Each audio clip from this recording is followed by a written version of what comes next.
Tonight, it's game one of the finals between the Cavs and Warriors. We're joined by FS1 NBA analyst Jim Jackson. Jim, good morning. Here we go. I'm pumped. Yeah. I'm pumped. Yeah. How can you not be?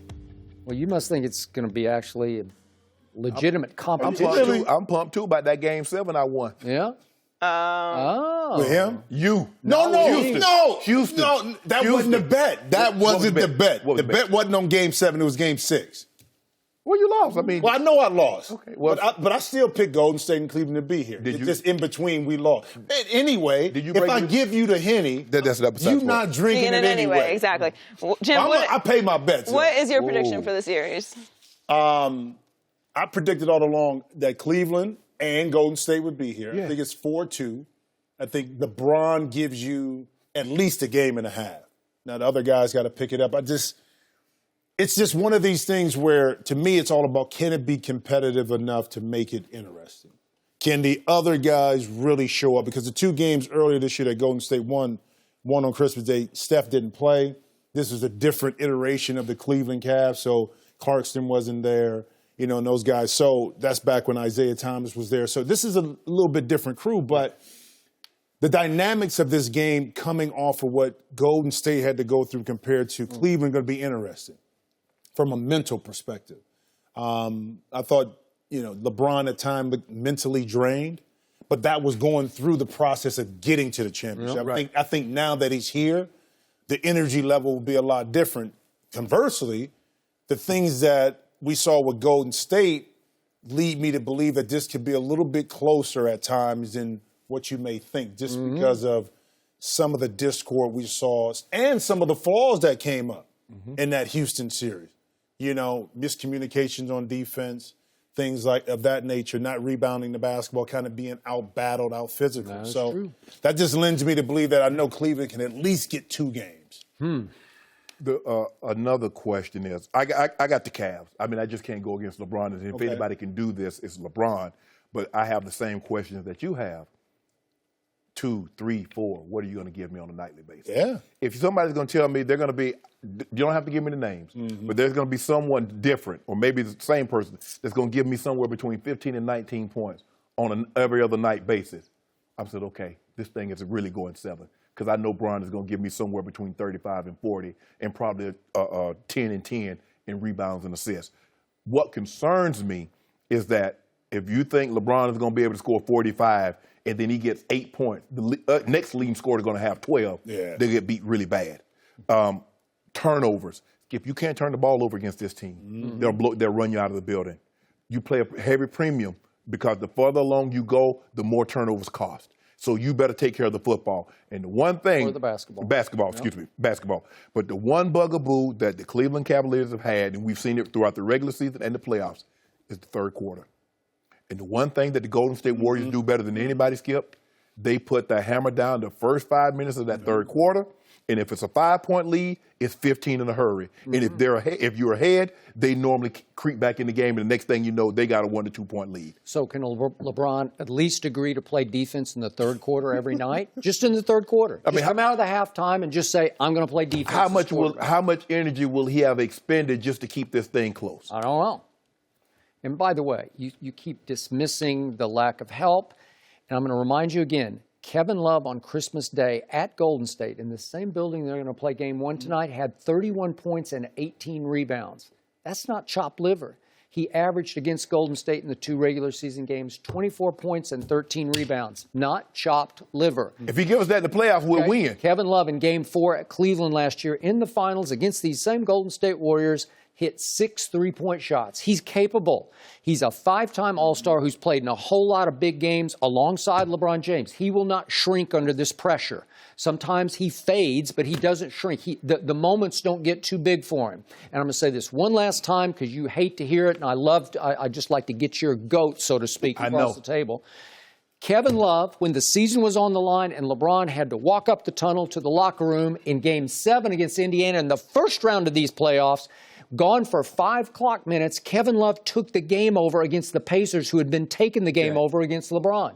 I'm just telling you, he did. He hit 2 big threes and a big mid-range jumper, and he scored 8 points. He scored 8 points in 5 minutes, and the lead went from 1 to 12 against the Pacers, and that was ball game, series over. Game 7 at Cleveland. That's what he is capable of doing. But when is he going to give him no credit? But Skip, we've seen him in the finals. He's never put together one of those games. And remember, why could he had made 6 3-pointers in game 4. If he had just made 2 in game 3, it's a different ball game. If you notice when he plays Draymond Green in the finals, it's a whole different ball game. Remember the series they won, Skip, he averaged 8 points. What am I supposed to do with that from a 5-time All-Star? Did they win? Maybe that's all that was needed. Don't do that, Skip. Well, no, I'm doing it. They're going to need more because in that series, too, with Kyrie, you had that second guy that could break down the defense and do things. Right. To me, here's the key, too. Kevin Love has to step up, okay? But the unknown is, can you really depend on, in this situation, 2 players to me with George Hill, okay, and Jeff Green? And the reason why I say that is because Golden State got exposed off the dribble, especially in switches, okay? Those 2 guys can beat you off the dribble. Right. Can they do it consistently through a 7-game series? That's the question you got to ask. And also for 2, and this goes back to your point about the third quarter, I think it's very important with Golden State, and we've seen this. Cleveland's inability to maintain and keep a lead when they go up 10, 12 points. Might as well be 6 because teams cut into that. Golden State, they can't go on an 8-0, 10-2, 12-2 I agree. It has to be more 8-4, 10-6. That keeps Cleveland close. That allows now LeBron James in a late game situation when the game is still in balance to kind of take over. These little things, I think, when you play Golden State, if you allow them to get out and stretch that lead, Cleveland's inability to hold it, that puts you in a bind where now you're forcing pressure on guys that are not accustomed to knocking down shots to have to step up and do some things. And to me, if Cleveland can figure that out defensively and how to stem the tide when Golden State starts to knock down some threes, especially when they're at home, gives themselves a little chance. Well, Mike D'Antoni would not stem the run. He would. He'd let it go on. They hit 2 threes in a row, Skip. Ty not like that, though. Take that time out. Ty take that time out real quick. You got to quell the Ty run. Lue is a much better coach than Mike D'Antoni. He just is, and always has been. Yet neither of you have mentioned the most important development tonight. No Andre Iguodala for the Golden State Warriors. I'm so glad you brought that up. On defense I'm or so on glad offense. you brought that up. Because on defense, he can't stop LeBron, but LeBron will be the first to admit nobody bothers him more than Andre has.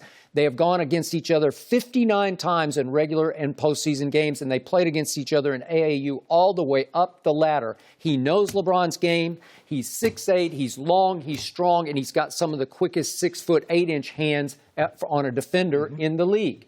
And on offense, Steve Kerr calls him our babysitter because he stabilizes the offense. He calms everybody down, and when they're at their best, the offense is running through the point forward, who is Iguodala. He's gone. Kevon Looney is in the starting lineup. That allows LeBron to rest some on defense where you can't when Iggy's in the lineup. You got to play somebody. I'll give you this on offense because Iggy takes a lot of pressure off of opposing teams. Now you can put Steph, Durant, and Clay on the wings and run off a pick. So all 3 of them have freedom without handling the ball. But it's a fallacy on the defensive end. And why I say that is this. And I just wanted to dig into some numbers because I knew this would come up about Iggy playing LeBron James. The fact is this, is that when LeBron plays without help, Iggy is more effective because now the defense, his help side, can shrink in a lot more. So in that 2014-15, LeBron shot 40%, 31% from the field. That's without help, but he still averaged 35. The first time they played. The first time they played. Yeah. But he shot 32 times because he didn't have help. Right. Now, you get help. Now, he didn't have Love or Kyrie. He didn't have Love or Kyrie. Now, you get help when they won it.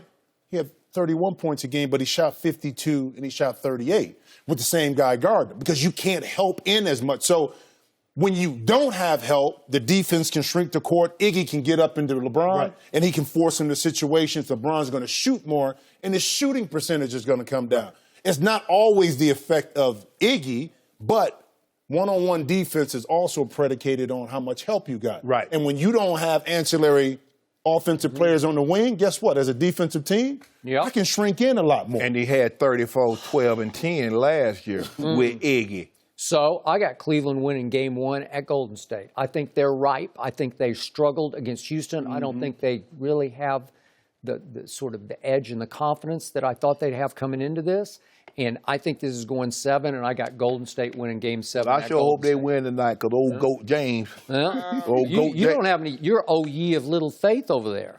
You got Golden State. Faith in the end. Oh, okay. I mean, I got. They got to win. They got to get one of them. I think this game is more important. But it's going to be tougher to get game 2 because for whatever reason, Golden State will recalibrate their mindset. But with all the festivities, everything going on, we got through Houston. Not to say that this team hasn't been through it before, but if you're Cleveland, this is the one right here where you really. This steal. Yeah. Yep. I agree. This is the one. Jim, thanks for joining us. I got you, man. Thanks for watching. Subscribe here to get the latest from the show, and be sure to check out more of the best clips from Undisputed, or go watch a few segments from our other shows on FS1.